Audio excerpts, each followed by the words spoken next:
Grâce à la technologie, nous pouvons facilement trouver des ressources, des vidéos, des poèmes, des textes qui sont créés par des locuteurs divers de la langue cible.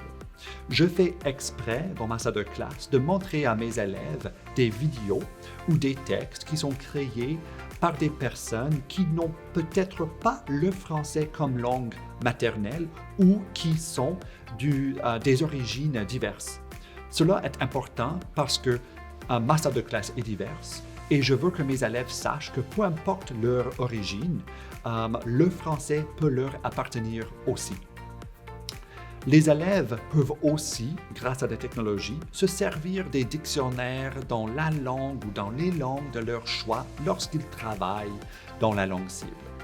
En permettant ceci, on peut leur démontrer que nous pouvons se servir de la compétence qu'on a pour arriver à une langue cible. Et cela peut créer une identité plurilingue où les élèves sont fiers de toutes les langues qu'ils parlent.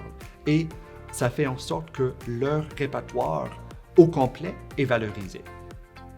Et aussi, la technologie peut nous permettre d'évaluer nos élèves tout au long de leur cheminement scolaire. Par exemple, on peut sauvegarder une tâche que les élèves ont fait en 7e année et on peut en revenir en 10e année. On peut simplement discuter de la différence entre ces deux enregistrements ou ces deux tâches qu'on a sauvegardées. Et on peut discuter de si les élèves ont grandi, quelle différence est-ce qu'ils remarquent, comment est-ce que leur conception du monde a changé depuis la 7e année ou depuis plusieurs années. Comment est-ce que l'acte d'apprendre une deuxième langue ont changé leur vision du monde et ont changé leur vision de soi.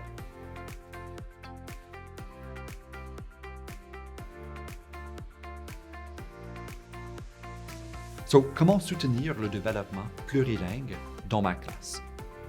Il y a une approche très intéressante qui s'appelle le grammaring.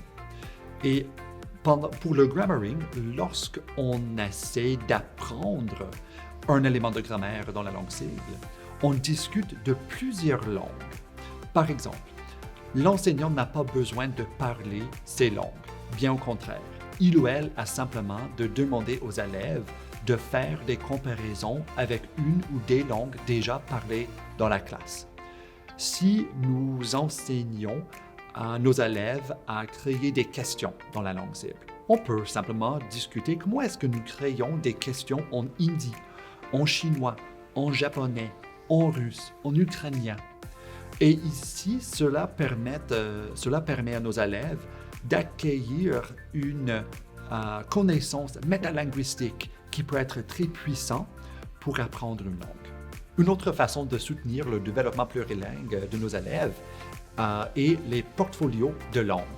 Et avec les portfolios de langue, les élèves documentent leur répertoire au complet. Alors, ils documentent toutes les langues qu'ils parlent, que ce soit le français, l'anglais, le hindi, le japonais, et ils documentent les niveaux différents, les niveaux différents dans chacune de ces langues. Et cela fait en sorte que les élèves valorisent leur répertoire au complet et ils peuvent être très fiers, pouvant être très fiers de leur répertoire et non pas juste la langue cible.